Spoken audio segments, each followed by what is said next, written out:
নমস্কাৰ ৰেডিটক চাই থকা প্ৰত্যেকগৰাকী দৰ্শকক এই মুহূৰ্তত ধন্যবাদ জ্ঞাপন কৰিছো আৰু এই মুহূৰ্তত এটা ডাঙৰ খবৰ লৈ অনাৰ চেষ্টা কৰিছো মুখ্যমন্ত্ৰী হিমন্ত বিশ্ব শৰ্মাই এক ডাঙৰ মন্তব্য কৰিছে কুৰবানী দিয়াৰ ক্ষেত্ৰত মুখ্যমন্ত্ৰীয়ে এক ডাঙৰ ঘোষণা কৰিছে আৰু ধৰ্মীয় অনুষ্ঠানৰ 5 কিলোমিটাৰ ব্যাসাৰ্ধৰ ভিতৰত কোনেও নিষিদ্ধ মাংস ভক্ষণ কৰিব নোৱাৰিব এনে ধৰণৰ ডাঙৰ ঘোষণা কৰা হৈছে আৰু মুখ্যমন্ত্ৰী গৰাকীয়ে কি ঘোষণা কৰা হৈছে সেই মন্তব্য আমাৰ হাতত আছে সেই মন্তব্য শুনাম পোন প্ৰথমতে আপোনালোকক প্লেটৰ মাধ্যমেৰে সেই খবৰ জনোৱাৰ চেষ্টা কৰিছো এই মুহূৰ্তত জনাই আছো সেই খবৰ কুৰবানীক লৈ মুখ্যমন্ত্ৰী ডক্টৰ হিমন্ত বিশ্ব শৰ্মাৰ ডাঙৰ ঘোষণা মুখ্যমন্ত্ৰীয়ে এক ডাঙৰ ঘোষণা কৰিছে কোনো ধৰ্মীয় অনুষ্ঠানৰ 5 কিলোমিটাৰ ব্যাসাৰ্ধত কোনো নিষিদ্ধ মাংস ভক্ষণ কৰিব নোৱাৰিব অহাবাৰ ঈদত মই নিজেই ধুবুৰীত থাকিম এয়া মুখ্যমন্ত্ৰীগৰাকীৰ মন্তব্য আইন ভংগ কৰি কুৰবানী কৰিলেই লোৱা হ'ব কঠোৰ ব্যৱস্থা মুখ্যমন্ত্ৰীয়ে সকীয়াই দিছে এই মুহূৰ্তত সেই খবৰ আপোনালোকক জনোৱাৰ চেষ্টা কৰিছো ৰাজ্যজুৰি যে নিষিদ্ধ মাংস উদ্ধাৰৰ প্ৰসংগৰে উত্তাল হৈ পৰিছিল ৰাজ্যৰ ৰাজনীতি বিভিন্ন ধৰ্মীয় অনুষ্ঠানত নিষিদ্ধ মাংস ৰহস্যজনকভাৱে উদ্ধাৰ হৈছিল আৰু তাৰ পাছতে হস্তম হৈ পৰিছিল চৰকাৰে বিভিন্ন সময়ত বিভিন্ন ধৰণৰ মন্তব্য কৰি আহিছিল মুখ্যমন্ত্ৰীগৰাকীয়ে বিশেষকৈ ধুবুৰীৰ ক্ষেত্ৰত শুট এণ্ড ফাইটৰ অৰ্ডাৰো জাৰি কৰিছিল নিশা ধুবুৰীৰ ৰাজপথত কাৰোবাক দেখিলেই গুলীওৱাৰ নিৰ্দেশ প্ৰদান কৰিছিল মুখ্যমন্ত্ৰীগৰাকীয়ে আৰু তাৰ পাছতেই ৰাজ্যৰ অন্যান্য যি প্ৰান্ত আছে লখিমপুৰত উদ্ধাৰ হৈছিল নিষিদ্ধ মাংস আৰু নিষিদ্ধ মাংস উদ্ধাৰৰ পিছতে বিৰোধীয়েও বিভিন্ন ধৰণৰ মন্তব্য কৰিছিল কৈছিল যে বিজেপি আৰু আৰএছএছৰ ষড়যন্ত্ৰ বিজেপি আৰু আৰএছএছৰ ষড়যন্ত্ৰৰ বাবে ৰাজ্যৰ বিভিন্ন প্ৰান্তত ধৰ্মীয় অনুষ্ঠানসমূহত এনেদৰে নিষিদ্ধ মাংস লাভ কৰা গৈছিল কটন বিশ্ববিদ্যালয়ৰ চৌহদৰ সমীপত পাইছিল নিষিদ্ধ মাংস সমান্তৰালভাৱে ধুবুৰীৰ মন্দিৰত পাইছিল নিষিদ্ধ মাংস লখিমপুৰত পাইছিল একে ধৰণৰ ঘটনা দেখিবলৈ পাইছিল ৰাজ্যৰ বিভিন্ন প্ৰান্তত আৰু তাৰ পাছতে কেইবাজনকো গ্ৰেপ্তাৰ কৰিছিল আৰক্ষীয়ে বৰ্তমান সময়ত মুখ্যমন্ত্ৰীগৰাকীয়ে এক ডাঙৰ ঘোষণা কৰিছে কুৰবানীক লৈ মুখ্যমন্ত্ৰীৰ ডাঙৰ ঘোষণা কোনো ধৰ্মীয় অনুষ্ঠানৰ 5 কিলোমিটাৰ ব্যাসাৰ্ধৰ ভিতৰত কোনেও নিষিদ্ধ মাংস সেৱন কৰিব নোৱাৰিব নিষিদ্ধ মাংস ভক্ষণ কৰিব নোৱাৰিব মুখ্যমন্ত্ৰীয়ে সকীয়াই দিছে লগতে মুখ্যমন্ত্ৰীগৰাকীয়ে কৈছে এইবাৰ ধুবুৰীত কেনেদৰে এনে ধৰণৰ ঘটনা সংঘটিত হয় সেয়া ময়ো চাই ল'ম ধুবুৰীত ঈদৰ নিশা কটাম মই আৰু কোনোবাই যদিহে আইন ভংগ কৰে তেনেহ'লে কিন্তু সেইসকলক এনে এৰি দিয়া নহ'ব সেইসকলৰ বিৰুদ্ধে ডাঙৰ সিদ্ধান্ত গ্ৰহণ কৰিব সেইসকলক শাস্তি দিয়া হ'ব কঠোৰৰ পৰা কঠোৰতম ব্যৱস্থা গ্ৰহণ কৰিব আৰক্ষী প্ৰশাসন মুখ্যমন্ত্ৰীগৰাকীয়ে মন্তব্য প্ৰকাশ কৰিছে আৰু সকীয়াই দিছে যে ধৰ্মীয় অনুষ্ঠানৰ 5 কিলোমিটাৰ ব্যাসাৰ্ধৰ ভিতৰত কোনেও নিষিদ্ধ মাংস ভক্ষণ কৰিব নোৱাৰে কোনেও নিষিদ্ধ মাংসৰ বেপাৰ কৰিব নোৱাৰে আৰু যদিহে কোনো লোক তেনে ক্ষেত্ৰত ধৰা পৰে তেনেহ'লে কিন্তু তেওঁলোকৰ বিৰুদ্ধেও চৰকাৰে ব্যৱস্থা গ্ৰহণ কৰিব আৰু এই ব্যৱস্থা অতি কঠোৰ হ'ব সকীয়াই দিয়া হৈছে সমান্তৰালভাৱে এইবাৰ ধুবুৰীত যি ধৰণৰ ঘটনা সংঘটিত হ'ল সেই ঘটনা কিন্তু পুনৰাবৃত্তি হ'বলৈ দিয়া নহ'ব এইখন অসমত আৰু যদি ধুবুৰীত অহাবাৰ কেনেদৰে এই ঘটনা সংঘটিত হয় সেয়া ময়ো চাই ল'ম মুখ্যমন্ত্ৰীয়ে এক প্ৰকাৰ দাবী জনাইছে আৰু মুখ্যমন্ত্ৰীয়ে কৈছে যে মই নিজে ঈদৰ নিশা এইবাৰ ধুবুৰীত কটাম আৰু কাৰ সাহস আছে এনে ধৰণৰ ঘটনা সংঘটিত কৰিবলৈ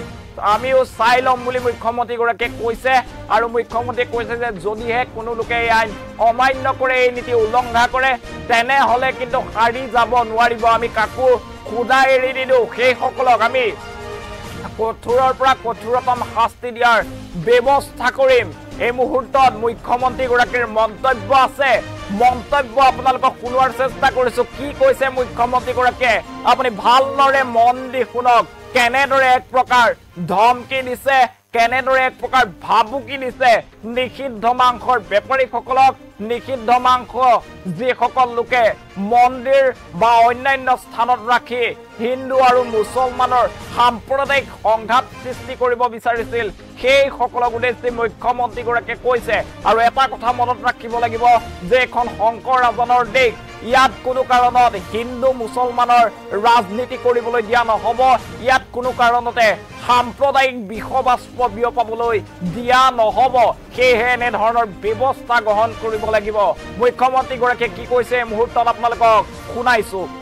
চৰকাৰটো শিথিল 5 কিলোমিটাৰ ভৱিষ্যতেটো কুৰবানী কৰাটো বন্ধে গৰু এই নিয়মবিলাক ধুবুৰী মানুহে আগত মানা নাছিল অহাবাৰটো ঈদত মই ইয়াত নিজে থাকিম গৰু ইয়াতে 5 কিলোমিটাৰ খাব নোৱাৰি কতো ইছলাম ধৰ্মত লিখা নাই যে কুৰবানী গৰুৰ হ'বলে ভৱিষ্যতেটো কুৰবানী কৰাটো বন্ধে গৰু গৰু ইয়াতে 5 কিলোমিটাৰ খাব নোৱাৰি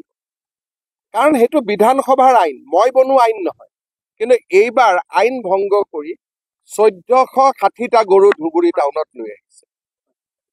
আমাৰ ভেটেনাৰী মানুহে পাৰমিশনো দিছে দুই এটা ইহঁতৰ ওপৰতো একশন ল'ব লাগিব এতিয়া কাৰণ কিয় লোৱা নহয় আইনে কৈছে যে উইদিন 5 কিলোমিটাৰ আৰু ধুবুৰী গুৰুদ্বাৰা বহুত ডাঙৰ গুৰুদ্বাৰা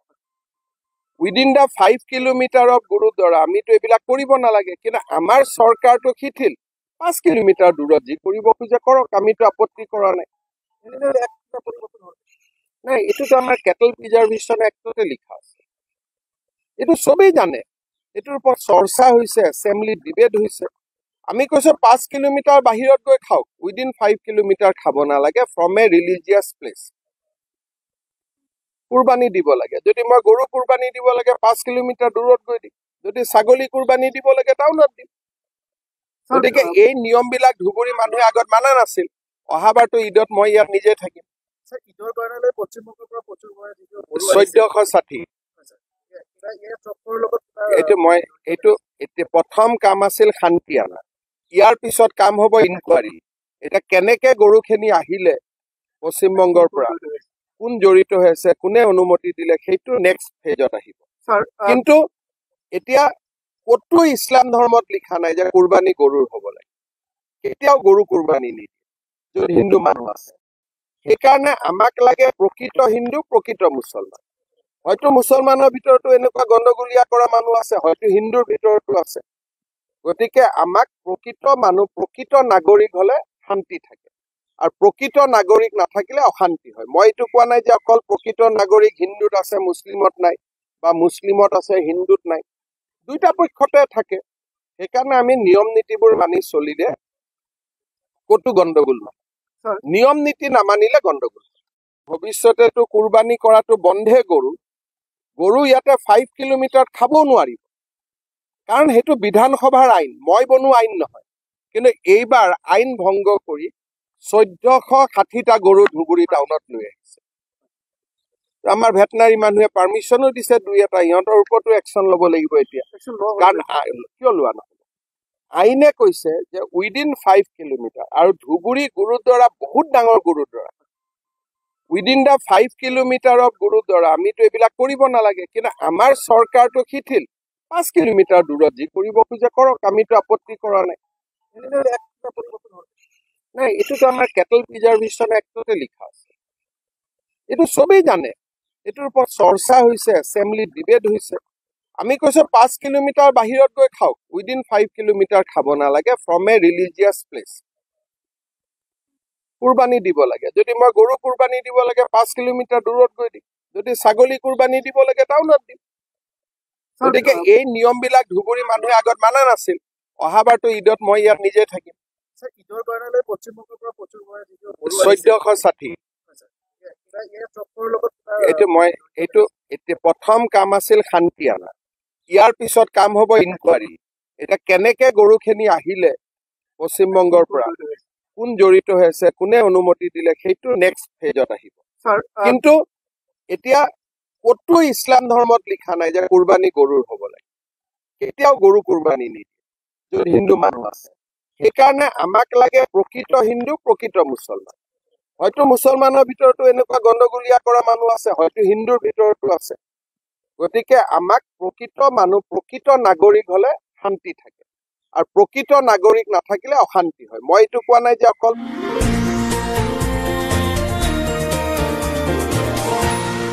এনিটক্স, বিপৰীতে ৰাইজৰ